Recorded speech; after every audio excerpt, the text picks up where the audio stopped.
And yo, what's decent? Yo, I got 2 exhilarating VGC matches that I have to showcase you guys. Now, I indulged myself recently in a lot of single play, and I was like, you know what? I can't upload any of these. Man, my last opponent had an uproar Ludicolo. How do I explain that? So, I just have 2 VGC matches, like I did say, on the BattleSpot. Now, the first thing I'm going to do is go ahead and Mega Evolve my Mega Metagross and go for the Protect, just in case the Bishop wants to go for the Sucker Punch that turn. So, I go for Protect also, as he decides to do so too, and I'm just going to go ahead and explore the Togekiss because 9 out of 10 times, Togekiss is usually slower. I mean, it's naturally faster, but a lot of the Togekiss run bulk, so that actually makes it slower than my Jolly Balloon. So I'm actually able to put it to sleep, which is good. I'm just going to switch out just in case Bishop wants to go for the Sucker Punch before I put that side to sleep, or if Bishop does want to switch out, which I thought he might want to do. I just went for the Spore as opposed to go for the Mach Punch. And then afterwards, if Bishop wants to stay in another turn, I go for the Mach Punch on the 3rd turn, which is great. So now he switches in his Gyarados as I double switch out into my Zapdos. So that means that I could actually put his side to sleep, provided that the Gyarados decides to stay in.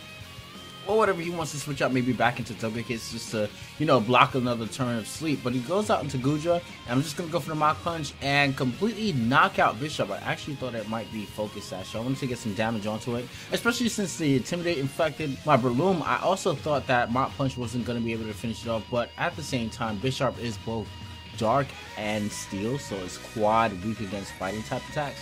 So now I'm just going to go for the Thunderbolt on the Togekiss, and does a lot, and I completely forget on the secondary turn about how much it did because I saw that it has the Citrus and it actually recovered a lot of HP. So I'm thinking, like, you know what, I have to double target it. He goes to the Dragon Pulse and it knocks me down to a point where it is a 2-hit KO on the Breloom.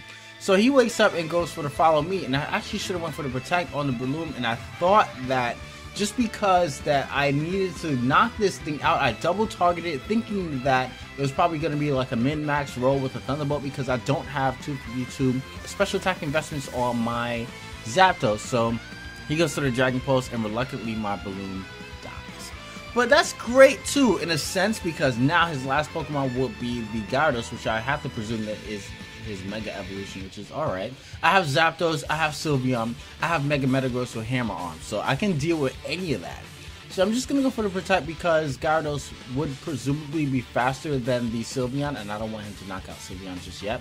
So I go for the Protect as I am going to go for the Tailwind. I'm pretty sure that I could take an Ice Fang and or a Waterfall coming from the Gyarados if he decides to go for that on that specific turn, and afterwards, provided that he knocks out the Zapdos that turn, I could just go into my Mega Metagross and go for the Hyper Voice and then target the Gyarados with the Hammer Arm, just presuming that the Hyper Voice will be enough to finish it off. But he scores a crit on his own Mega Gyarados, which is awesome. I decided to target the Goodra because Goodra happens to be Assault Fast, judging from the amount of damage that the Thunderbolt did on the previous turn, and then afterwards the Hyper Voice is going to be able to knock out the Mega Gyarados, which is awesome, which leaves the Goodra just open for attack, open for destruction, man. It is over, so he already knows that, and he is going to quit. I have my next battle that I just want to showcase you guys. Like I said, I have 2, and this one is actually going to be a little bit harder, as she leads out with Talonflame and Greninja, which I thought, and I was like, you know what? This is an iffy turn right here, because what I initially thought of doing was going for the Rock Tomb, and afterwards, like, choice scarfing myself onto Draco Meteor. But then again, I'm like, you know what? Greninja could be Focus Sash, so the last thing I want is for the Talonflame to knock me down to my Focus Sash, and afterwards having Greninja live Draco Meteor, I think? Live Draco Meteor with the Focus Sash, and then afterwards knock me out with an Ice Beam coming from that. But on secondary thought, I should have actually just went for the Dark Pulse as opposed to go for the Draco Meteor because, I mean, if he's Focus Sash, that means that Ice Beam won't be able to knock out that Hydreigon because you need that added power of the Life Orb to one-shot the Hydreigon. But at the end of the day, the point is that I knocked out both his Talonflame as well as Greninja. So in comes the Exploud as well as the Dusclops. I want to go ahead and put Dusclops to sleep because I do not want Trick Room up, which also tells me that his Exploud has 252 in HP as opposed to 252 in speed. So I just like completely lose my Breloom, and Sylveon takes like half. But just in case that Sylveon is slower, I am just going to go for the Tailwind because the Dusclops is asleep and I can take advantage of that, making sure that Sylveon can get some added attack power on the Exploud for when my Dragon comes into play. So I go for the tailwind, and he goes to the boom burst, and it doesn't affect the dust clouds, and he is going to two-shot the Zapdos. Look at that. Damn. I'm gonna have to go for the T-Bolt and double target it with the Hyper Voice as well as the T-Bolt. So T-Bolt does a little bit, and the Hyper Voice does nothing because I completely forget about the soundproof. And when I saw that, my jaw dropped, man. I was like, holy crap.